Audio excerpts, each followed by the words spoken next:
നോവലിൻ്റെ പേര് നാലാമത്തെ പെൺകുട്ടി. ഭാഗം 1.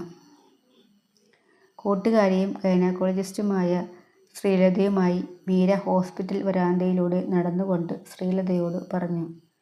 നിനക്കറിയാലോ എൻ്റെ എല്ലാ കാര്യവും, അതുകൊണ്ട് ചോദിക്കുകയാ. ഇതെങ്കിലും ഒരു ആൺകുഞ്ഞാവും അല്ലേ? നീ എൻ്റെ ഫ്രണ്ടായതുകൊണ്ട് നിന്നോട് ചോദിക്കാൻ പറഞ്ഞു വിട്ടിരിക്കുകയാ ഏട്ടൻ. ഇത് ലാസ്റ്റ് സ്കാനിങ് അല്ലേ? ഇത്തവണ ഞാൻ എന്തു കുട്ടിയാന്നാ ഏട്ടനോട് പറയുക. നീ ടെൻഷനടിക്കാതെ ഇരി. ഈ സമയത്ത് ടെൻഷനടിച്ച് വല്ലതും വരുത്തി വെക്കണ്ട, ശ്രീലത പറഞ്ഞു. ടെൻഷനടിക്കാതെ എങ്ങനെയാ ശ്രീ? 4ാമത്തെ പ്രസവമാ. ഇതെങ്കിലും ഒരാളിനെ കിട്ടിയില്ലെങ്കിലത്തെ അവസ്ഥ നിനക്കറിയാലോ. അമ്മയാണെങ്കിൽ 4ാമത്തെ പെണ്ണ് നട പറിക്കും എന്ന് പറഞ്ഞ് നടക്കുകയാ. അത് കേൾക്കുമ്പോൾ ഏട്ടൻ്റെ ദേഷ്യം ഒന്ന് കാണണം. അതൊക്കെ കാണുമ്പോൾ എനിക്ക് പേടി തോന്നുകയാ ശ്രീ. ഏട്ടൻ മെഡിസിൻ വാങ്ങി വരുന്നുണ്ട് ശ്രീ. ഞാൻ എന്താ ഏട്ടനോട് പറയേണ്ടത്? സ്കാൻ ചെയ്ത് ഡോക്ടർക്ക് അതറിയാൻ പറ്റൂ എന്ന് പറഞ്ഞാൽ മതി. എന്നാൽ ഞാൻ പോട്ടെ എന്ന് പറഞ്ഞ ശ്രീലത നടന്നു നീങ്ങി. ശ്രീ എന്ന് മീര വിളിച്ചെങ്കിലും അതൊന്നും ശ്രദ്ധിക്കാതെ ഡോക്ടർ ശ്രീലത നടന്നുപോയി. മീര ശ്രീലത പോകുന്നത് നോക്കി നിന്നു. അപ്പോഴേക്കും മീരയുടെ ഭർത്താവ് അച്യുതൻ മീരയുടെ അടുത്ത് വന്ന് മെഡിസിൻ അവളെ ഏൽപ്പിച്ചു. ഡോക്ടർ എന്തു പറഞ്ഞു മീരെ? അയാൾ ചോദിച്ചു. ഒന്നും പറഞ്ഞില്ല എന്നും പറഞ്ഞ് മീര കാറിൻ്റെ അടുത്തേക്ക് ചെന്ന് കാറിൽ കയറി. അച്യുതൻ ഡോർ തുറന്ന് ഡ്രൈവർ സീറ്റിൽ ഇരുന്ന് കാർ സ്റ്റാർട്ടാക്കുമ്പോഴും ഇടയ്ക്കിടെ അവളെ നോക്കിക്കൊണ്ടിരുന്നു. ആ മുഖത്തെ ദേഷ്യം അവൾ കണ്ടു. നീ എന്തു കുട്ടിയാന്ന് ഡോക്ടറോട് ചോദിച്ചില്ലേ? അയാൾ ദേഷ്യം കലർന്ന സ്വരത്തിൽ മീരയോട് ചോദിച്ചു. അവൾ പറഞ്ഞത് അവൾക്കറിയില്ല. സ്കാൻ ചെയ്ത ഡോക്ടർക്ക് അത് അറിയാൻ പറ്റൂ എന്നാണ്. അയാൾ ഒന്നും മിണ്ടാതെ കാർ ഓടിച്ചുപോയി. പൂവത്ത് തറവാടിൻ്റെ ഫ്രണ്ടിൽ കാർ വന്നു നിന്നു. അവൾ ഡോർ തുറന്ന് വീട്ടിലേക്ക് കയറി. വാതിൽക്കൽ തന്നെ അമ്മ ഇരിപ്പുണ്ടായിരുന്നു. എന്താ മോനെ ഡോക്ടർ പറഞ്ഞത്? ഡോക്ടർ ഒന്നും പറഞ്ഞില്ല അമ്മേ.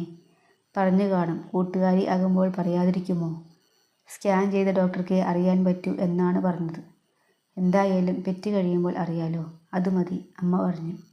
അകത്തുനിന്ന് അവൾ ഇതെല്ലാം കേൾക്കുന്നുണ്ടായിരുന്നു. അവൾ മൗനം പാലിച്ചു. അപ്പോഴേക്കും മൂത്ത കുട്ടി 3ാമത്തെ കുട്ടിയെ എടുത്തുകൊണ്ട് മീരയുടെ അടുത്തേക്ക് വന്നു. അമ്മേ, എനിക്ക് വയ്യ അമ്മ ഹോസ്പിറ്റലിൽ പോകുമ്പോൾ അനിമോളെ നോക്കാൻ.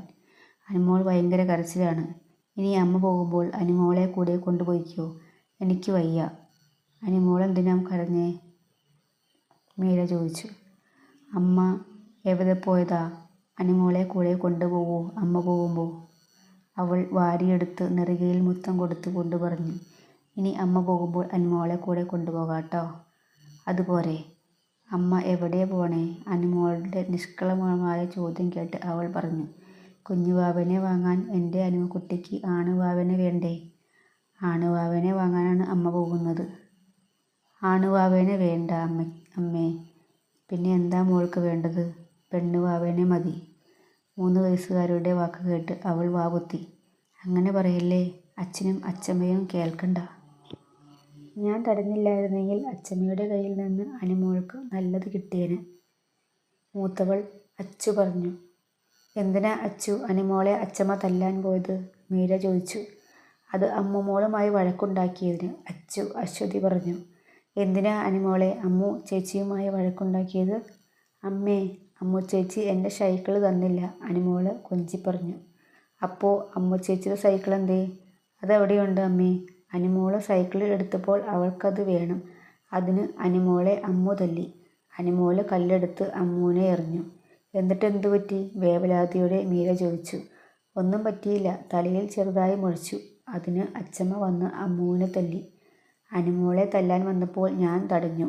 അതിന് അച്ഛമ്മയുടെ കയ്യിൽ നിന്ന് എനിക്ക് നല്ലതുപോലെ കിട്ടി. എവിടെ നോക്കട്ടെ? മീര ചോദിച്ചു. ആ 10 വയസ്സുകാരി മിടി മാറ്റി കാലിൻ്റെ തുട കാണിച്ചു കൊടുത്തു. ചുമന്നു തടിച്ച് പാട് കണ്ട് മീര കണ്ണുകൾ നിറഞ്ഞൊഴുകി. എൻ്റെ അച്ചുകുട്ടി എന്നും പറഞ്ഞ് മീര അച്ചുവിനെ ചേർത്ത് പിടിച്ച് നെറുകയിൽ മുത്തം കൊടുത്തു. മോളെ, എന്നിട്ട് അമ്മു എവിടെ? ദേ പുറകുവശത്തിരുന്ന് സൈക്കിൾ ചവിട്ടുന്നുണ്ട് എന്നും പറഞ്ഞ് അച്ചു പുറകുവശത്തേക്ക് പോയി. പുറകെ മീര അനിമോളെയും കയ്യിൽ പിടിച്ചു നടന്നു. അമ്മുക്കുട്ടി. പുറകുവശത്തെ വാതിൽപ്പടിയിൽ നിന്ന് മീര അമ്മുവിനെ നീട്ടി വിളിച്ചു. സൈക്കിൾ ചവിട്ടിക്കൊണ്ടിരുന്ന അമ്മു അമ്മേ എന്ന് വിളിച്ച് ഓടിച്ചെന്ന് കെട്ടിപ്പിടിച്ചു. അനുമോളെ കല്ല് വെച്ചെറിഞ്ഞത് നോക്കട്ടെ. അമ്മയുടെ ചോദ്യം കേട്ട് മീരയോട് ചേർന്ന് കെട്ടിപ്പിടിച്ചിരുന്ന അമ്മു തലപൊക്കി കാണിച്ചു. ചെറുതായി മുഴച്ച നെറുകയിൽ മീര ചുംബിച്ചുകൊണ്ട് പറഞ്ഞു, അമ്മ ഇല്ലാത്തപ്പോൾ അനുമോളുമായി വഴക്ക് കൂടരുത് കേട്ടോ. അമ്മ ഇല്ലാത്തപ്പോൾ അനുമോളെ നോക്കേണ്ടത് അനുമോളുടെ ചേച്ചിമാർ രണ്ടുപേരുമല്ലേ. അമ്മുക്കുട്ടി അനുമോളുടെ കുഞ്ഞു ചേച്ചിയല്ലേ. അപ്പോൾ അനുമോളെ നോക്കേണ്ടത് ആരാ? ഞാൻ. പെട്ടെന്ന് അമ്മു മറുപടി പറഞ്ഞു. ആ, അപ്പോൾ ഇനി അമ്മയില്ലാത്തപ്പോൾ വഴക്കുണ്ടാക്കരുത് കേട്ടോ. ഇല്ല, എൻ്റെ അമ്മുക്കുട്ടി നല്ല കുട്ടിയാണല്ലോ എന്നും പറഞ്ഞ് അവളെ വാരിയെടുത്തു കൊഞ്ചിച്ച് തലയിൽ കയറ്റി. എന്തായിരുന്നു മൂന്നാളും കൂടി വഴക്ക്? കൊഞ്ചിച്ച് വഷളാക്കി മൂന്നിനെയും. അച്ചമ്മയുടെ വാക്ക് കേട്ട് 3 പേരുടെയും മുഖം മളിച്ചു.